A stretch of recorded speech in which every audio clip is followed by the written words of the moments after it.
రికార్డులు సృష్టించాలంటే సంకల్పం కావాలి. దేశం కోసం రికార్డు సృష్టించాలంటే దేశభక్తి కావాలి. విశాఖ పోర్ట్ స్టేడియం ఇప్పుడు అలాంటి మహత్తర సంకల్పానికి వేదికగా మారుతోంది.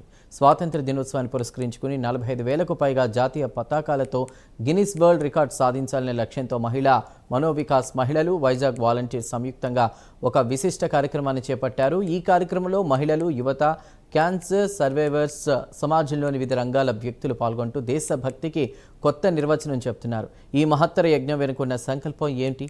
యువతకు వారిస్తున్న సందేశం ఏమిటి? ఇదే అంశంపై విశాఖ నుండి మా ప్రతినిధి మీనా మరిన్ని వివరాలు అందిస్తారు.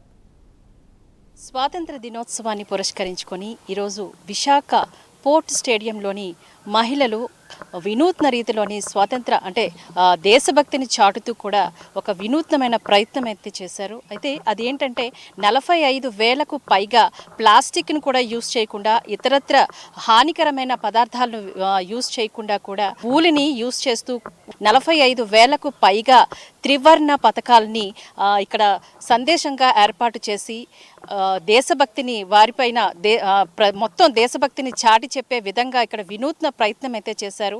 వైజాగ్ వాలంటీర్స్, అదేవిధంగా మహిళా మనోవికాస్కు సంబంధించిన మహిళలు కూడా. అయితే ఇదే ఏర్పాటు పైన వారితో మాట్లాడే ప్రయత్నం అయితే చేద్దాం. అసలు ఇక్కడ గిన్నిస్ రికార్డ్ లక్ష్యంగా మీరు పెట్టారు అని చెప్పేసి అన్నారు ప్రధాని మోడీ పిలుపు మేరకు. అసలు ఏంటండి ఇది, దేని గురించి? నా పేరు మాధవి సూరిపట్ల అండి. నేను మహిళా మనోవికాస్ ఫౌండర్ని. మా గ్రూప్తో మేము ఎవ్రీ ఇయర్ ఒక ప్రాజెక్ట్ చేస్తూ ఉంటాము. మేము చేసిన ప్రాజెక్టు ఐటమ్స్ కూడా సొసైటీకి యూజ్ అయ్యేటట్టు చిన్నపిల్లలకి, స్కూల్ పిల్లలకి, అలా వృద్ధులకి చేశాము. ఇప్పుడు ప్రధాన పిలుపు మేరకు ఫ్లాగ్స్, ఎందుకంటే ప్లాస్టిక్ ఫ్లాగ్స్ యూజ్ చేసి ఎన్విరాన్మెంట్ని పొల్యూట్ చేస్తున్నాం అందరమును. దాని బదులుగా హ్యాండ్మేడ్ ఫ్లాగ్ అయితే ఎన్విరాన్మెంట్ పొల్యూట్ అవ్వకుండా ఉంటుంది. అందరి ఇళ్లలో కూడా చేతితో చేసిన ఫ్లాగ్ ఉంటే రీయూజబుల్ లైఫ్ ఉంటుంది దానికి. అందుకోసమే ఇవి చేశాము. మెయిన్ ఏంటి అంటే మా ఈ గ్రూప్లో ఉన్న మెంబర్స్ ఏంటంటే క్యాన్సర్ సర్వైవర్స్ ఉన్నారు, పారాలసిస్ వచ్చిన వాళ్ళు ఉన్నారు, అంటే ఫ్యామిలీ డిస్టర్బెన్సెస్ ఉండి మెంటల్గా కొంచెం డిస్టర్బెన్స్, అందరికీ కూడా ఏంటంటే ఇది ఒక మాకు స్ట్రెస్ బస్టర్ టైప్ అయిపోయింది అనమాట. ఒక ఆవిడైతే మా క్యాన్సర్ సర్వైవరు ఇంకా 1 monthలో ఆవిడకి కన్ఫర్మ్ 4th స్టేజ్లో ఉండి కూడా నా కమిట్మెంట్ నేను కంప్లీట్ చేయాలి, నా దేశభక్తిని నేను ప్రూవ్ చేసుకోవాలి అని మా ఫ్లాగ్స్ కంప్లీట్ చేసి నాకు కొరియర్ చేసి తన నెక్స్ట్ డే వెళ్ళి హాస్పిటల్లో అడ్మిట్ అయింది. విత్ ఇన్ 1 monthలో మాకు ఆవిడ కండిషన్ తెలియదు ఎలా ఉంది అని. వాళ్ళ కోడలు కాల్ చేసి మా అత్తయ్య గారు పోయారండి అని చెప్పి మెసేజ్ పెట్టింది. గుజరాత్లో ఆవిడనమాట. చాలా డిస్టర్బ్, కానీ తన కమిట్మెంట్ అనమాట, నేషన్కి నేను ఇది చేశాను అని. ఇంకొక ఆవిడ రీసెంట్గా పారాలసిస్ వచ్చినవాడు, ఆవిడకి ఏంటంటే మెడికేషన్ క్రోషా అనేది. అలా అందరికీ స్ట్రెస్ బస్టర్ మెడిసిన్స్ని అవాయిడ్ చేస్తుంది. బీపీలు, షుగర్లు కంట్రోల్ అవుతున్నాయి. వేరే ఆలోచనలు రావు క్రోషా చేసినప్పుడు.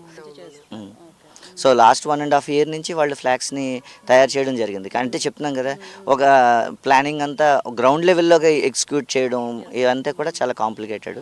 సో అవన్నీ తయారు చేసిన దాన్ని ఈరోజు ఓవరాల్గా అంటే సొసైటీకి ఒక ఇంపాక్ట్ చూపెట్టాలి, అలాగే సొసైటీలో ఒక మోటివేట్ చేయాలి. ఎందుకంటే ఇంట్లో ఒక ఉమెన్ ఇంత ఇంపాక్ట్ఫుల్గా సొసైటీకి ఒక మెసేజ్ ఇచ్చారు.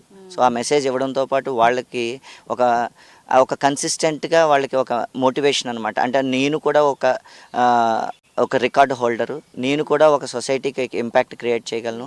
అలాగే వాళ్ళు అల్లించడమనే కాదు, అల్లిస్తూ వాళ్ళకి మోటివేట్ చేస్తూ వచ్చారు. ఎందుకంటే ఆ క్రోనిక్ డిసీజెస్ కానీ, ప్రాబ్లం కానీ, అంటే మనసు నాకెవరూ లేదు అనే మైండ్ సెట్ నుంచి సొసైటీకి నేను ఏదో ఒకటి చెయ్యాలి, అలాగే నేషనలిజంకి నేను ఏదో ఒకటి చేయాలన్న దాంతో చేశారు. నా పేరు తనుశ్రీ, నేను వైజాగ్ వాలంటీర్స్లో ఒక మెంబర్ని. సో ఈ ఇనిషియేటివ్ అనేది లైక్ ప్రీవియస్గా మేము లాస్ట్ ఇయర్ యోగాంధ్ర కూడా చేసాం. సో దానికి కూడా Guinness book of world records అనే లైక్ అది ఆ నేమ్ ఒకటి ఉంది. అండ్ ఆల్సో ఇనిషియేటివ్ కూడా 3 days బ్యాక్ మాకు తెలిసింది. సో అప్రాక్సిమేట్లీ ఒక 1000 వాలంటీర్స్ అనేది సో మేము ఫామ్ అయ్యి సో ఇనిషియేటివ్లో we took a part in it. So hopefully మేము like we already have done the work. So దీని వెనకాతల మహిళా మనోవికాస్ వాళ్ళ టీం ఎంత హార్డ్ వర్క్ చేసిందో ఎవరికి తెలియదు. So hope it will be all goes well. First అన్నారు కదా కొంచెం బాధ కూడా ఉంది, ఏదో సంథింగ్ కష్టం కూడా అనిపించింది అండి. అంటే యాక్చువల్గా ఇంత అంటే ఓపెన్ గ్రౌండ్ కదా, సో మొత్తం అంతా ఎండగా ఉంటుంది. సో ఇది మేము చాలా కష్టపడి చేసామండి. అండ్ మోదీ గారు స్ఫూర్తి తీసుకొని ఘర్ ఘర్ తిరంగా అనే మోటోని మేము తీసుకొని ఇన్స్పిరేషన్గా ఈ ప్రాజెక్ట్ చేయడం జరిగింది. సో ఇది ఆల్మోస్ట్ 1.5 year నుంచి మేము చేస్తున్నాము. చాలా జాగ్రత్తగా మేము ఇంట్లో మేము చేసేటప్పుడు కూడా ఆ ఫ్లాగ్స్ని కింద పెట్టకుండా చక్కగా అంటే బెడ్ పైన ఎక్కడో అక్కడ పైన పెట్టుకొని జాగ్రత్తగా మేము అల్లుకొని అవన్నీ చేసుకుంటూ ఉన్నాము. చాలామంది ఆడవాళ్ళు ఇంట్లో వాళ్ళ పిల్లల్ని హ్యాండిల్ చేస్తూ ఫ్యామిలీని హ్యాండిల్ చేస్తూ ఒక పక్కన ఉద్యోగం చేసుకుంటూ అందరూ ఖాళీగా ఉన్న వాళ్ళు ఎవరు లేరు. వీఆర్ లైక్ బిజినెస్ ఎంటర్ప్రైనర్స్ ఉన్నారు, హౌస్ వైఫ్స్ ఉన్నారు, ఫిజికలీ ఛాలెంజ్డ్ వాళ్ళు ఉన్నారు, క్యాన్సర్ సర్వైవర్స్ ఉన్నారు. ఇలా చాలామంది ఎన్నో సమస్యల్ని ఎదుర్కొంటూ కూడా ఇంట్లో అన్నీ హ్యాండిల్ చేసుకుంటూ ఈ మేము నేషనల్ ఫ్లాగ్స్ చేసాము. అండ్ ఇది చాలా కష్టం యాక్చువల్గా, ఎందుకంటే దీనికి చాలా స్పెసిఫికేషన్స్ ఉన్నాయి. కంపల్సరీగా 9/6 inch మాత్రమే ఉండాలి, ఎక్స్టెండ్ అవ్వకూడదు అండ్ అవన్నీ ఉన్నాయి. సో మేము అరేంజ్ చేసేటప్పుడు కూడా compulsory flag to flag 2 inch gap ఉండాలి. ఈవెన్ చక్రా కూడా 40 to 50 minutes పడుతుందండి ఈచ్ ఫ్లాగ్ చేయటానికి. సో మేము అవన్నీ కూడా ఓన్లీ ఫస్ట్ గ్రీన్ స్వాచెస్ అల్లుకునే తర్వాత నెక్స్ట్ లైన్ ఇవన్నీ మేము చేసుకుంటాం. చాలా జాగ్రత్తగా ఇవన్నీ చేసుకుంటూ మెయిన్ మోటో ఏంటంటే మోదీజీ గారి స్ఫూర్తిని తీసుకొని ఘర్ ఘర్ తిరంగా, హర్ ఘర్ తిరంగా. ఎందుకంటే ఇతర దేశాలు మనం చెప్పుకున్నట్టుగా ప్రతి ఇంటికి వాళ్ళు ఫ్లాగ్ పెట్టుకుంటారు, మన దేశంలో ప్రతి ఇంటికి ఫ్లాగ్ ఉండదు. సో ఈ ఫ్లాగ్స్ అన్నీ కూడా తర్వాత మేము డిస్ట్రిబ్యూట్ చేసి ప్రతి ఇంటికి ఈ ఫ్లాగ్ అనేది రెపరెపర ఆలుతూ ఉండాలి అని చెప్పి అనుకుంటున్నాను. ఈ గిన్నిస్ వరల్డ్ రికార్డ్ ఏదైతే వాళ్ళు ఆసక్తి చూపించి దేశానికి మనకి గిన్నిస్ వరల్డ్ రికార్డు రావడం కోసం వాళ్ళు తాపత్రయపడుతున్నారో వాళ్ళకి రావాలని చెప్పేసి అని మనస్ఫూర్తిగా కోరుకుంటున్నాం. దేశభక్తి పెంపొందింపచేసే ఇలాంటి కార్యక్రమాలు ఇంకా చేయాలని చెప్పేసి అని కోరుకుందాం. కెమెరా పర్సన్ సుధాకర్తో మీనా, ప్రైమ్ న్యూస్, విశాఖపట్నం.